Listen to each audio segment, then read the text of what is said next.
Hello everyone, and welcome to my General Hospital YouTube channel. I hope everyone is having a wonderful day. Before we begin, please hit the subscribers button and give this video a thumbs up. On General Hospital today, Wednesday, October 18, 2023, Portia and Curtis establish a relationship, Joss and Carly discover what happened to Ava, Christina and Blaze become friends, and Dante is placed on administrative leave. As Portia knocks on Curtis' door and inquires about his desire for company, Curtis slides into bed. She follows his instructions to sit down and does so. They discuss the dinner, and Portia considers throwing a huge celebration for Trina's graduation at the Savoy. She believes it is never too early to start planning, despite the fact that is 2 years from now. Curtis has to get used to watching from the sidelines because he knows he won't be able to dance with his daughter at her birthday. He stymies Portia's attempts to console him. He claims he can't love her the way he once could. He claims he's just not ready, despite Portia still believing they can have a physical connection. She believes that as long as they proceed gently, they will succeed. Although Curtis is aware that the physicians cleared him for sex, he is not mentally prepared to make love to her. She is confident that he will be ready in due course, and they will overcome this together. Even if they never again share a bed like they used to, Portia vows she won't give up on him and she won't leave him. He claims to hear her, which is a lot to tolerate. She adamantly maintains that she isn't putting up with anything, that she loves him, and that his opening up has brought them even closer together. She claims he's letting her in, which is a good beginning. They kiss and declare their love for one another. Tracy is charged with extorting Lois' kid in the Quartermain's kitchen, according to Lois. Blackmail is a powerful word, according to Tracy. Tracy is informed by Lois that she abused Brooke Lynn and now has to answer to her. Tracy claims that Brooke Lynn got into difficulty and that in exchange for a favor, she helped her out of it. Tracy is criticized by Lois for extorting her daughter, which is not a favor. Tracy claims that everything turned out how Tracy and Brooke Lynn had hoped it would. Tracy is questioned by Lois about what this is for. Night cream? She charges Tracy with pursuing deception in order to sate her own greed. Tracy corrects her, stating that Brooke Lynn is the reason she obtained the business. She claims that when she tried to officially purchase it, Lucy wouldn't budge, so she had to obtain it in another way and give it to Brooke Lynn. Tracy doesn't want Brooke Lynn to spend her life on music and have nothing to show for it like Lois did, since Lois isn't believing the story. Tracy claims that Lucy would have left Brooke Lynn as a glorified assistant. But now that she owns 51% of the business, she also receives her 1% of ELQ back.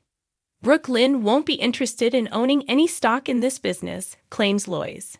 They'll see, Tracy promises. Lois respects her daughter and will not compromise her integrity for a corporation that was obtained through blackmail. Tracy informs Lois that she already has, and that Lois must accept the possibility that BLQ resembles her more than she would like. Ava is brought to Carly's house by Dex and Dante, where Joss and Carly are waiting. When Carly sees Ava, she is taken aback. If Avery is present, does she seem okay? Asks Ava. According to Joss, Avery is sound asleep. Carly inquires as to what is going on as Ava sends to check on her. Mason Gatlin kidnapped Ava, according to Dante. Dex and Dante inform Carly and Joss of how they found Mason and Ava and the events on the cliff, as well as how they found them. Joss envelops Dex after becoming afraid that he might have perished. Later, Don departs, and Ava comes back to see how Avery is doing.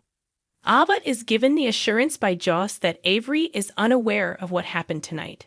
She is informed by Carly that Sonny has added guards and the estate is secure. Ava is welcome to stay the night, but Carly needs to return to the hospital. Thank you, Ava. Ava expresses her gratitude to Joss and Dex after receiving her phone back from Joss. Ava is asked by Dex if she heard Mason disclose the name of his boss, but she didn't. Mason allegedly received a call, snapped out of it, and hauled her outside before he arrived. Austin finds out at the hospital that Mason has been admitted with 2 gunshot wounds. Austin informs Nurse Dione that this is his relative, necessitating the involvement of a different medical professional. Mason awakens as Austin calls out to him after she departs to fetch another physician.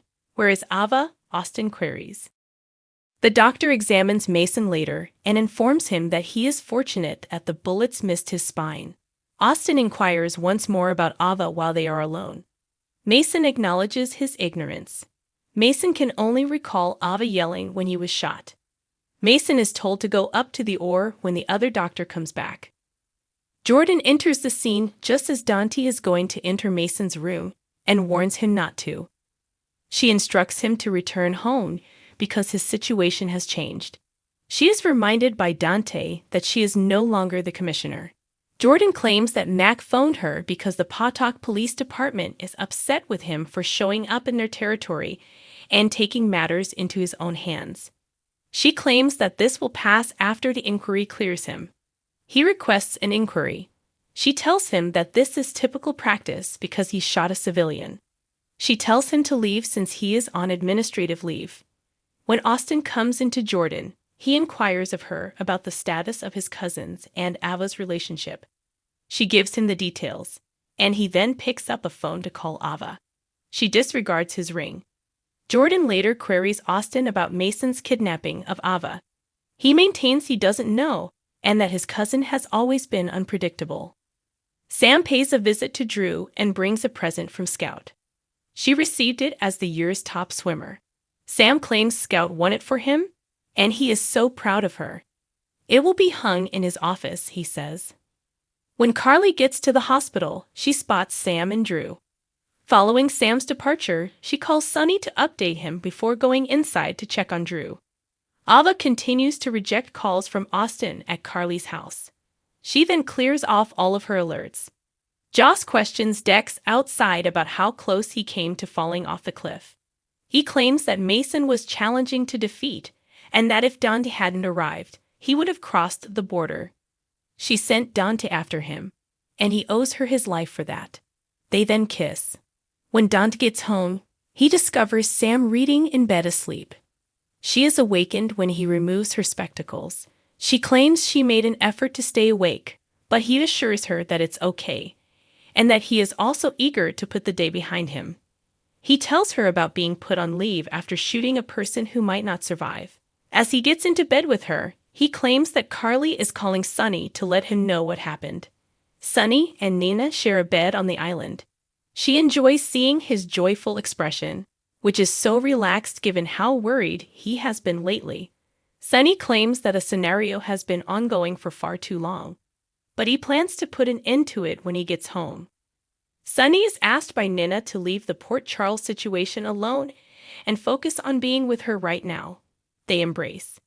They are interrupted by Carly's phone, who tells Sonny that Cyrus Renault has been released from prison and that Mason kidnapped Ava. Sonny snaps, announcing that he'll fly home the next day. Of course, it was him all along, he says as he gets out of bed. Nina is perplexed. While enjoying some time together under the stars, Christina still struggles to accept her current situation. Blaze claims to be the new face of deception, so they celebrate her with margaritas. Blaze responds yes when Christina asks if she's always wanted to perform on stage, but as she becomes more well-known, dating and leading a normal life grow harder. She is aware that she comes across as whining, but Christina claims that she actually sounds like a lady who is attempting to decide how much she is willing to give up in order to achieve her objectives. If Christina hadn't recognized her, they would never have met, according to Blaze, who lists this as a benefit of being famous. When Sonny shows there, Christina introduces Blaze to Sonny. His grandson Rocco loves her, therefore he is aware of this. Blaze congratulates him on his marriage and expresses his gratitude. If her dad would like a drink, Christina inquires. He declines, saying that due to a change in plans, he must travel home tomorrow to attend to urgent business. The following episode of General Hospital will feature Anna preparing for her foe. The situation, says Valentin, is much worse than Laura could have imagined, Liz is invited to spend the weekend with Finn. To find out who dropped the ball, Jordan calls. TJ informs Portia that someone was present who she should be aware of. Maxie says, it came at a high price. Trina lashes out at Spencer, telling him that Esma's dream had come true in his daydream. Thanks for watching. If you like this video, so please don't forget to subscribe to my channel and don't miss any updates.